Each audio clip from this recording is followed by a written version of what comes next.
Hello and welcome to the EMC Live webinar, Critical Design Issues in Protecting Against EMP and HEMP. My name is Belinda Stashukevich. I'm the editor of Interference Technology, the creator of EMC Live.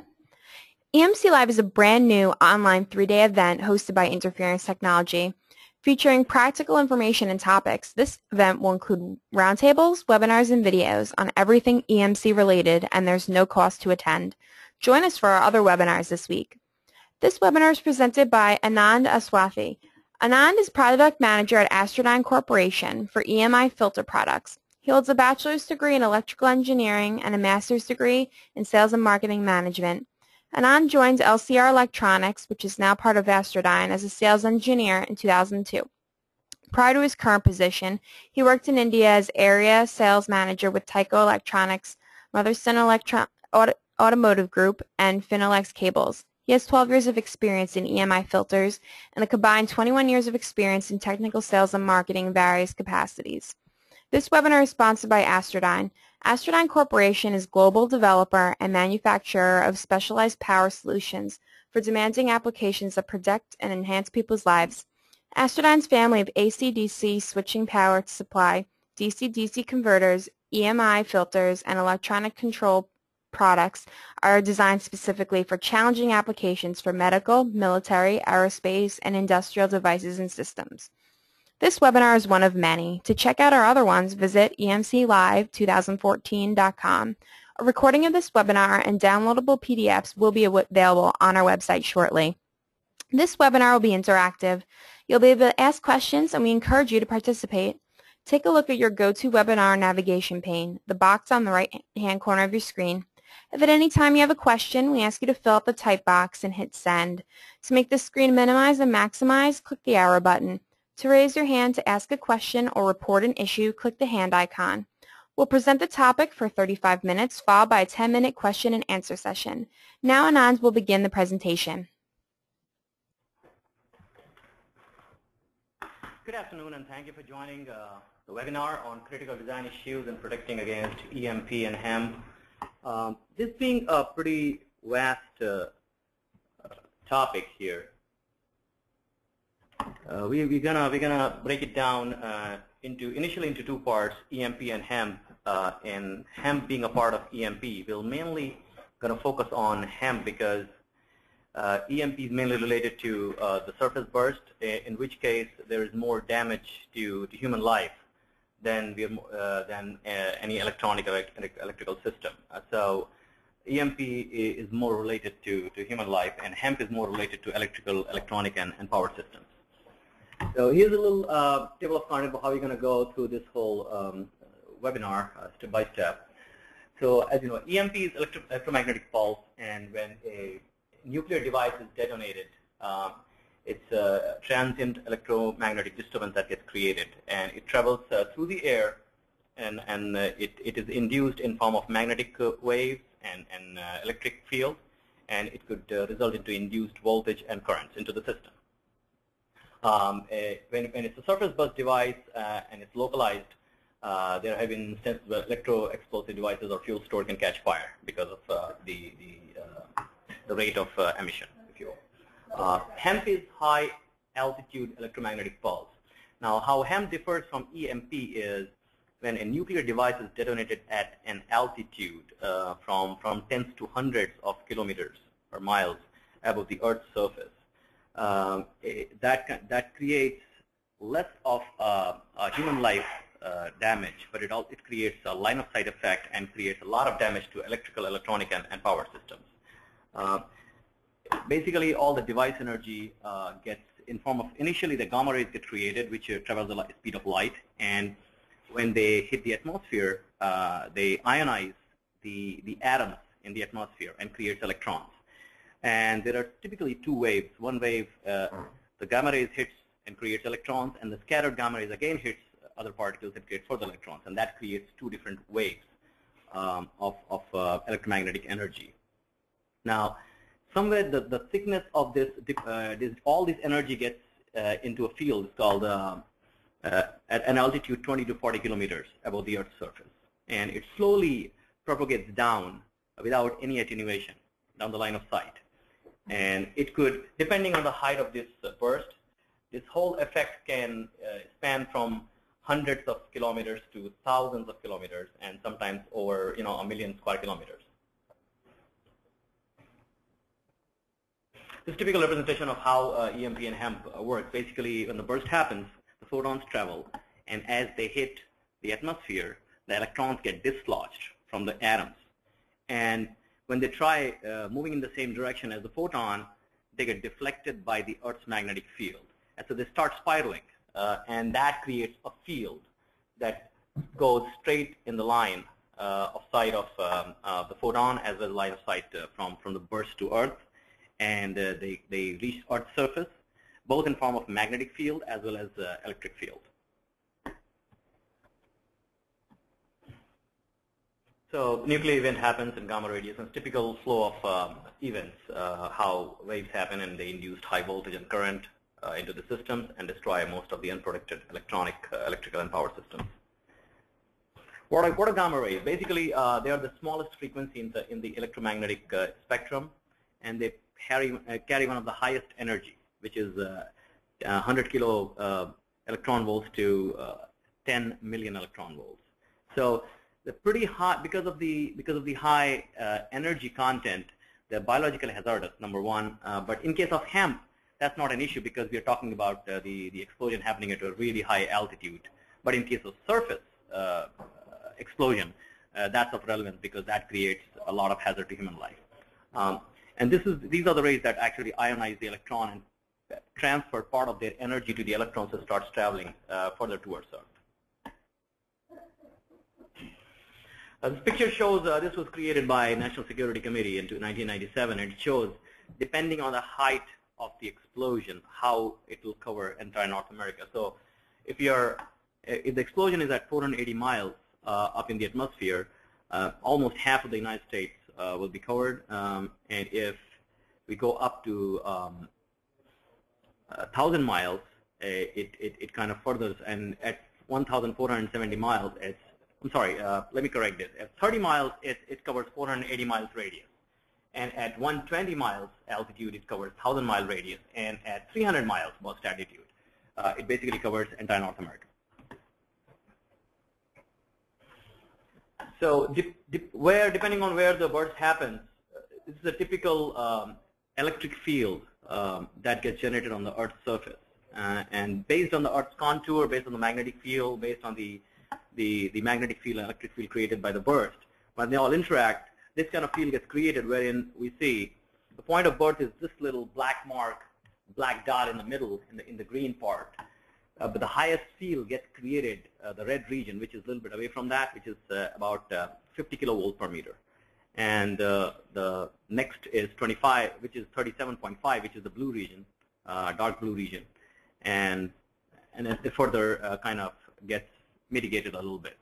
But still, the smallest is 5 kilovolt per meter, which is pretty high. So threat from hemp is pretty extensive. It's difficult for any kind of bad elements, if you will, to create any kind of EMP event within the continental United States because of all the security and we have in place. However, it is not unlikely that some miscreants could detonate a nuclear bomb or hydrogen bomb off the shore of the United States, high up in the air. And a lot of arms experts have been consulted, and there have been some studies on this, and they pretty much say there's 70% risk of an attack somewhere in the world with a weapon of mass destruction, and it's a real threat. And we can be complacent about it. Another aspect is geomagnetic storms, which are basically solar storms. When there's an increase in the charged particles in the solar winds and they can travel up to Earth, they create the similar impact as one of the hemp waves. So hemp basically is created in 3 different waves, E1, E2, and E3. And geomagnetic storms could create the same effect as an E3 hemp pulse would. And when we go further, we'll see what an E3 hemp pulse is. The The nearest or the most remembered example is 1989 outage in Quebec, wherein because of the solar storm or high amplitude solar storm, about 6 million people lost their power and transformers got burned down because of the current induced in the neutrals. And 150 years back, in another solar storm, all the telegraph lines were shut down because those were the only long lines that could have been impacted at that point in time.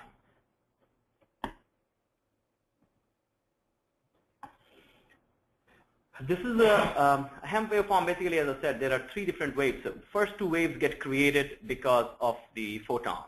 First wave of photon hitting the atoms and creating electrons, and then a scattered photon hitting the atoms again and creating secondary layer of electrons, and these create two different waves. The first wave is called E1. It's a fast wave.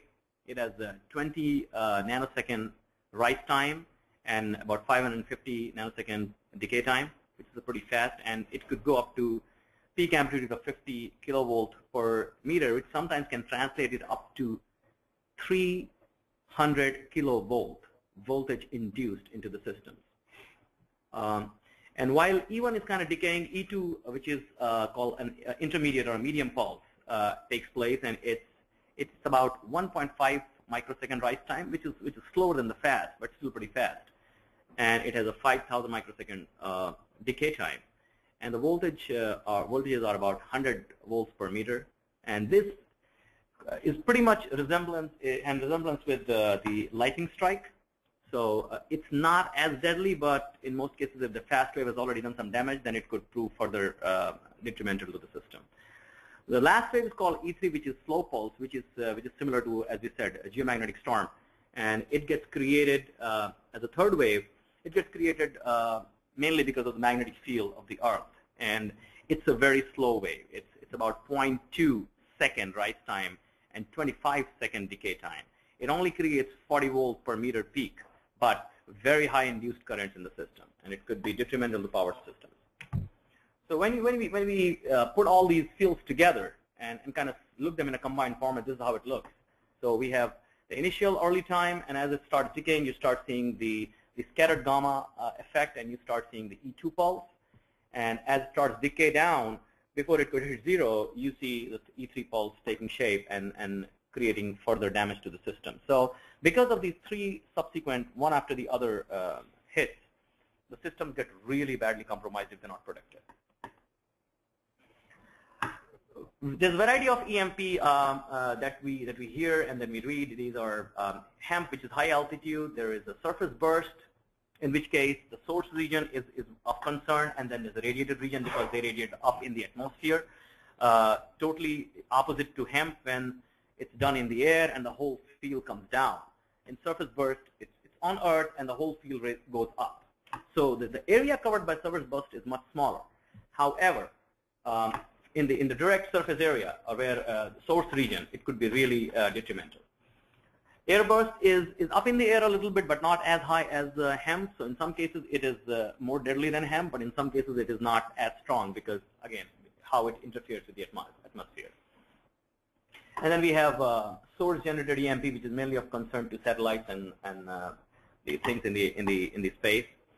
And MHD EMP is basically magneto-hydrodynamic EMP, which is similar to solar storm or similar to E3 pulse, which mainly impacts the long communication or power lines.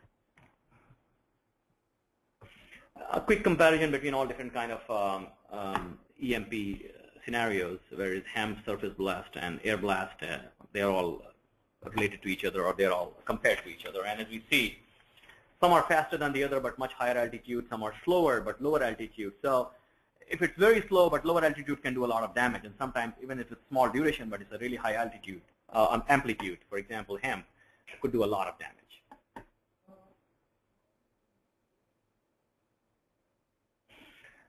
A typical facility will have all different kind of antennas that could couple with this electric field or magnetic field generated by HEMP that is traveling towards the Earth's surface. You have pipelines, we have electric wires, we have communication cables, we have transformer, we have underground water lines, underground sewer lines, anything pretty much that is magnetic and conducting could act as an antenna and could have induced voltages. And if they are not protected, they could induce high currents that could destroy multiple systems.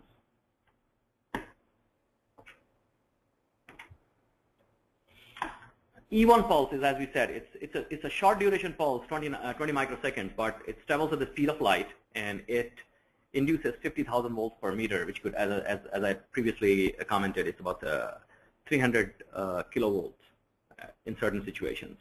It's too fast for your lighting protection devices to work, so there has to be a specific HEMP protection in the units in order to mitigate this. It basically creates localized high induced voltages, sometimes currents and heating, and very detrimental to anything that is electronic, that has semiconductor devices in it. And it could basically potentially destroy any unprotected system, whether communication systems or protection systems, controls, car, aeroplane, computers, anything. Second pulse is E2, and it is similar to the lightning strike, as we said. So if the units have lightning protection in them, they could sustain this. However, if the units do not have lightning protection and they're already destroyed by E1 pulse, then E2 pulse can, in those cases, can do a lot more damage. So it is mandatory that when we are protecting a system, it has to be protected against E1 and E2 both.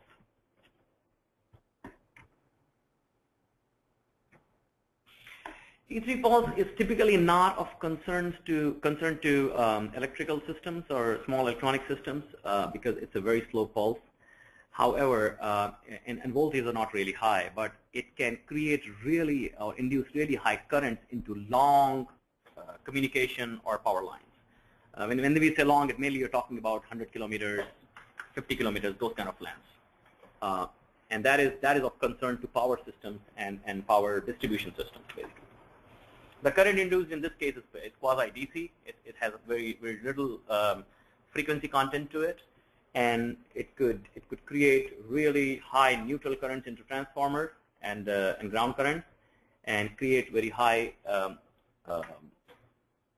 harmonics in the system, which could create localized heating and burn the transformers down.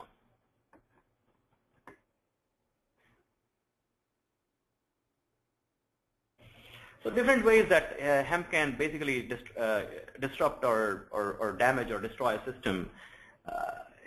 Very high voltage can be induced, which initially can destroy all the protection system, and then next pulse could be like a lightning strike. It could do further damage, and then E3 pulse, if it is we're talking about power system and power distribution system, can do a lot bigger damage, wherein many people can be out of power. Various circuits would stop working, various infrastructure facilities and critical facilities will stop working because there won't be any power, there will be damaged electronic systems.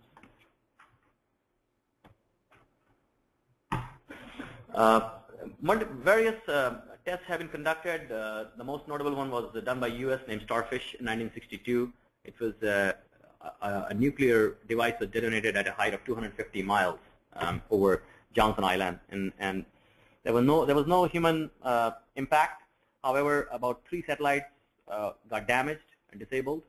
7 satellites lost their solar array, and several malfunctions were observed on the Earth, mainly in Honolulu, which is they have some malfunctioning burglar alarms and microwave systems and telephone lines. There was another test conducted by USSR in 1962. It's called Test 184. It's not much information is available, but as is known, as some power stations were set on fire. Along 600-mile radius, there was a underground power line which was 600 miles long, which got fully damaged and knocked out. And the current amplitudes are about 2,500 amps in the overhead telephone lines.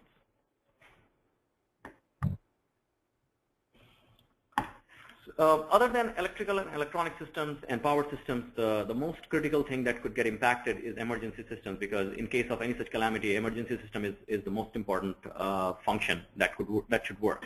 And if they're not protected, they could not function, they could not communicate with each other, and that could create a very chaotic situation.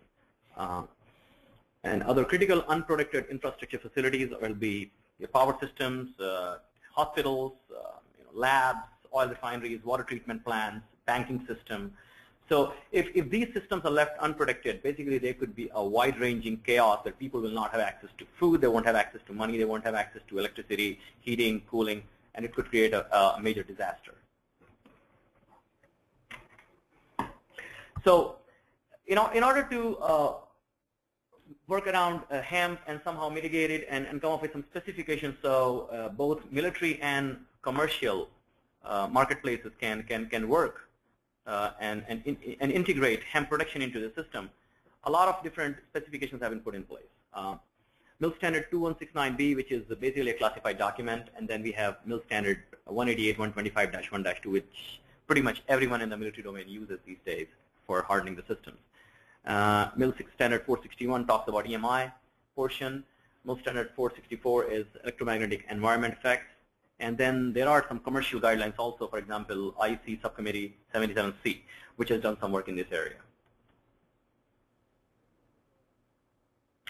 So MIL Standard 188-125 calls for EMP mitigation for all the 4 military C4 systems, which is command, control, communication, and computers, because all these 4 are detrimental for them to work together with other similar sections. Other for commercial areas or even for military areas, the key applications that should be protected are subscriber terminals, data processing centers, communication facilities, and relay facilities. It is advised that both new construction as well as old that are of interest should be retrofitted, either constructed for HEMP guidelines, or they should be retrofitted with existing facilities so they're HEMP protected. There are multiple ways of working with MIL Standard 188-125 and complying to various requirements. So the kind of tests that are done are shielding effectiveness, first of all, to make sure there are no crevices, there are no openings, the structure is fully shielded, so any electric field or magnetic field is fully mitigated before it enters. There's a pulse current injection in case, so all the power lines and communication lines entering are tested using pulse current injection method to make sure that all the injected HEMP currents, HEMP level currents are mitigated before they enter the unit, and the systems inside see a safe level of current and voltages. Transient protection is basically for E2 pulse, which is similar to lightning strike, and then for power grids, there's a protection level required for the E3 pulse. For certain systems, there is also a continuous wave immersion process that is test that is conducted, and these are basically certain low-level field is created, and the whole system is immersed into that, and inside the residual field and currents are measured to make sure that when a system is immersed in this kind of field, inside it still continues to work safely and sees the safe level of currents and voltages around the entire EMC spectrum. IEC Subcommittee 77C has done a lot of work in this area, and a lot of work is still underway to create more HEMP directives for commercial marketplace, because as we said, banking, oil refineries, hospitals, these do not come directly under military supervision, but these are critical to humans, to all of us, to our society. And we need to make sure that they continue to work in case of a HEMP or an EMP attack, so human life can continue while we are trying to fix the broken down systems. A little table here shows how different IEC Subcommittee 77 guidelines work in general EMC and the EMC environment, testing and measuring techniques, installation and mitigation guidelines, and generic standards. There are various subclauses to that. Some deal with HEMP, some deal with HP, which is high power EM, which is kind of intentional EMI, if you will. And they're trying to cover more and more areas into this, so to follow the protective devices, to follow the systems, for external mitigation, and so on and so forth.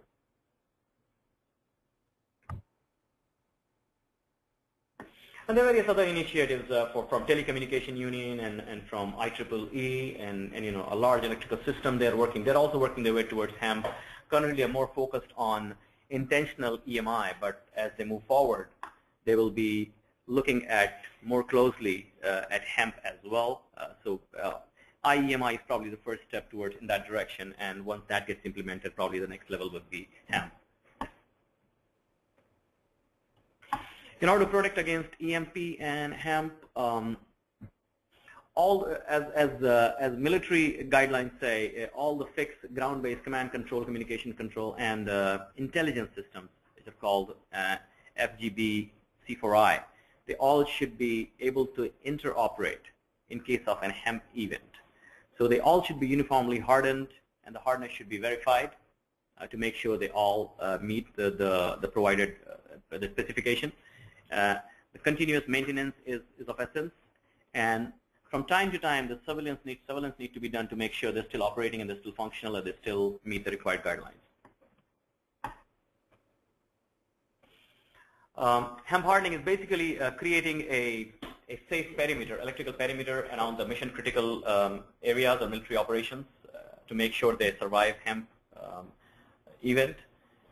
And then for critical equipment, a separate EMP or HEMP barrier is created. So even if there's a breach to the main perimeter, they still are protected from the event.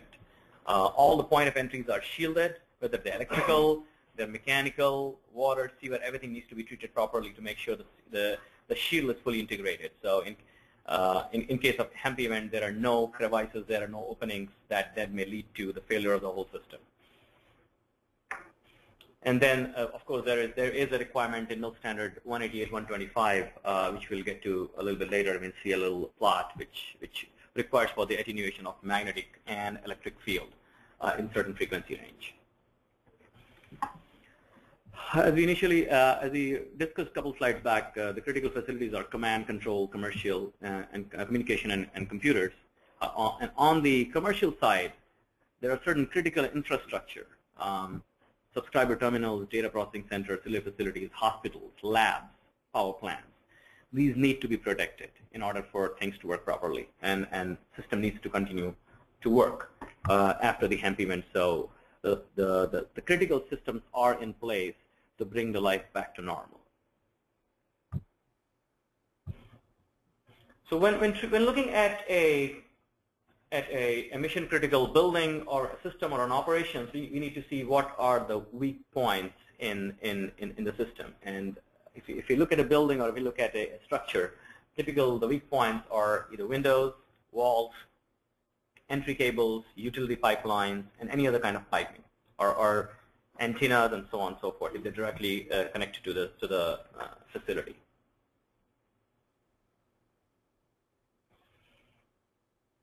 It's very difficult to, or it's not, let's put it this way, it's not cost effective to HEMP protect every single critical piece of equipment or system. So generally a study is done to see if it makes sense to do a full HEMP shielding of that area of interest, or only a partial shielding or a partial hardening is required. So based on the return on investment or the cost effectiveness of the study, it's decided whether a particular system needs to be fully hardened or it needs to be only partially hardened. Most of the high critical or very critical or high value assets are fully shielded and fully hardened in order to make sure that they continue to operate. During hardening process, there are four elements that are used. Shielding is the first one, then grounding, EMI filtering, which is filtering any power or any communication line getting into the system, and surge protection. From the emergency system standpoint, it's vital that at least the communication equipment of emergency agencies continue to operate, and they continue to interoperate during the case of calamity, and they can talk to each other and start working towards bringing the life back to normal.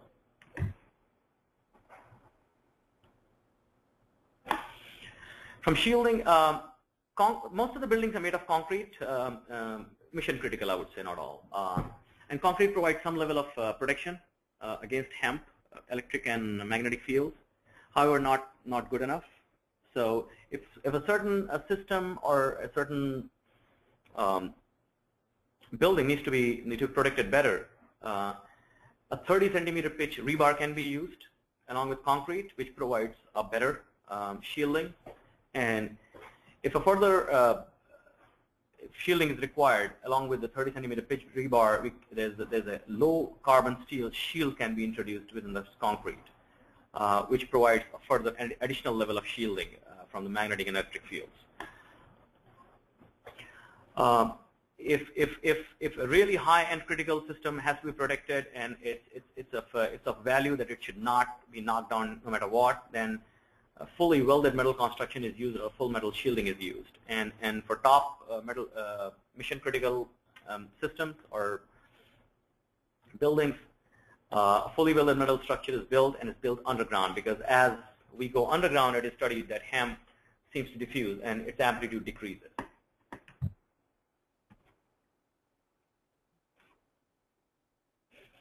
Hardness critical point of entry is basically door seams. Door seams need to be fully shielded, and they should have maximum number of contacts. The more number of contacts there are in the shielding points, the better they operate better and give better shielding. The waveguide entryways are used which are kind of an L-shaped, so one entry is not in direct line of sight from the other, which provides a level of protection. All the vents have honeycomb. All the vents or pipings or openings have honeycomb vents on them, whereas pipe penetrations are fully shielded to make sure there are no openings on the side. And shielded vestibule that's shown in this picture is used. So there are multi-level. There's a weather door. You get in, and then you're at the next door, and then you close that one, which is fully shielded. Then you open the third door, so nothing can pass through.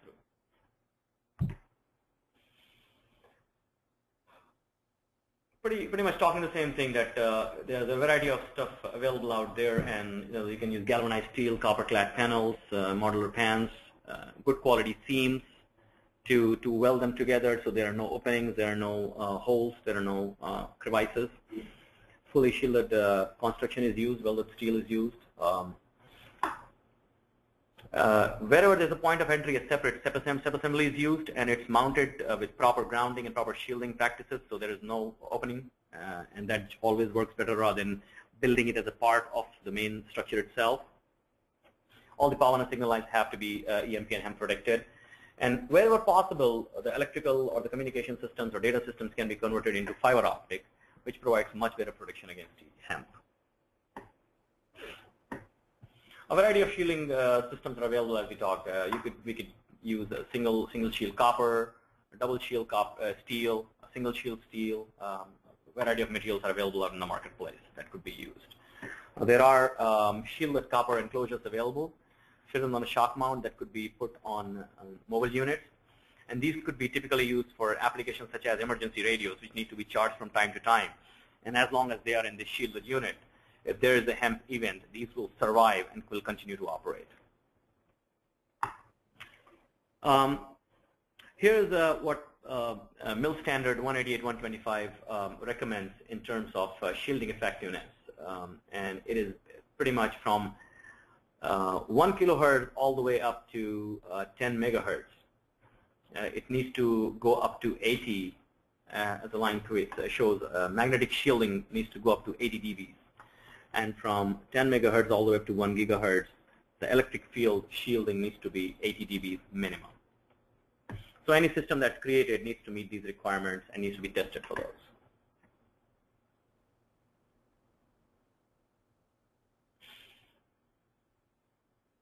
All the penetrations, after shielding, we're talking about the penetrations. Any penetration into the system, whether it's electrical or non-electrical in nature, has to be properly protected. Any electrical systems need to be filtered, and filter in combination with any kind of HEMP protection device, whether it's metal oxide resistor or surge resistors, gas discharge tubes, and so on and so forth. If these systems don't need to be filtered, then there are certain point of entry transient protection modules available, such as one shown in this picture. Those can be used, but one has to make sure that they are fully shielded, they are properly mounted, and there are no holes and crevices that could lead to the failure of the system. In case of data lines, again, as sometimes passive filtering doesn't work because the frequency of the event, a HEMP event, sometimes the same as the frequency of the data being transmitted, so it's very difficult to mitigate it. So in those cases, it is suggested that fiber optics is used, which is a good protection against hemp. For any other penetrations, whether it's mechanical or anything else, we can use wave guides, below cutoff, and various other techniques. For grounding, Faraday cage can be used, same fully shielded structure, creating a Faraday, and everything needs to be mounted onto the Faraday cage and fully grounded. And Faraday cage must also be fully grounded. So anything that hits and that is grounded should properly be mitigated to ground rather than entering into the system. In many cases, the computer installations they run two separate grounds, one for regular for NEC requirements, and another ground is purely for protection purposes.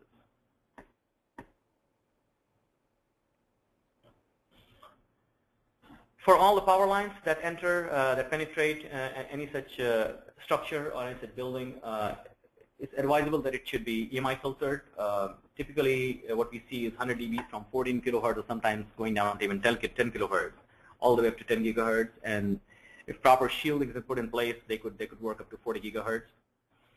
Telephone and signal lines can also be filtered to tempest levels. However, as we said, in certain cases, hemp protection is possible on telephone lines and signal lines. In certain cases where the data speed is high, they need to be converted into fiber optics.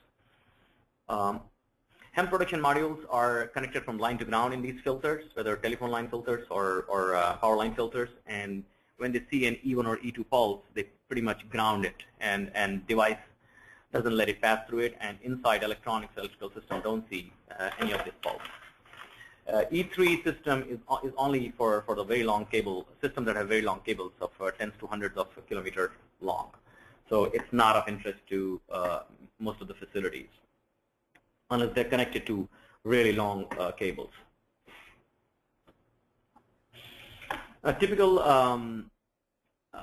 line diagram of how a filter is tested. A filter, along with built-in hemp protection, is connected to a screen room, and the testing is done inside.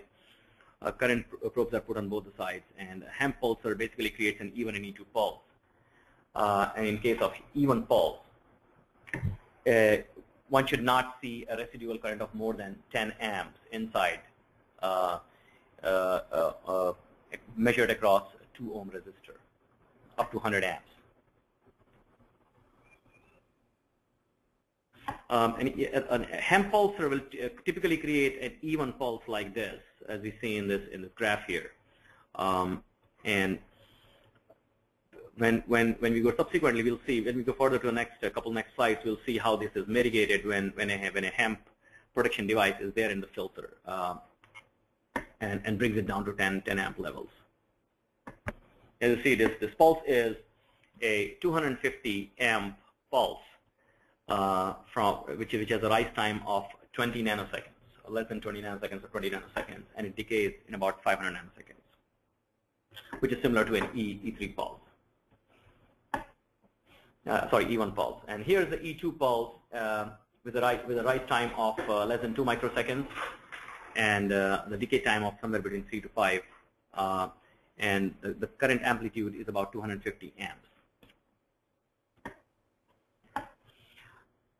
This graph shows the response of a 400 amp hemp protected filter, which provides 100 dB from 14 kilohertz and up. And an E1 pulse, which is this one here, is fed to it, and the result is measured.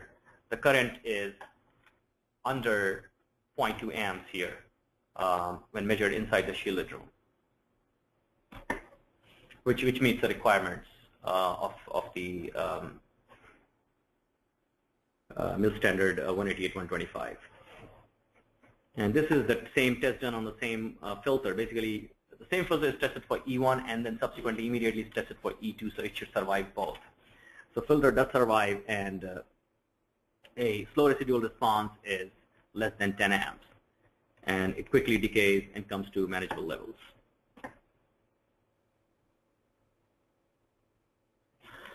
So that brings us to the end of this quick webinar. We have tried to cover a lot on this.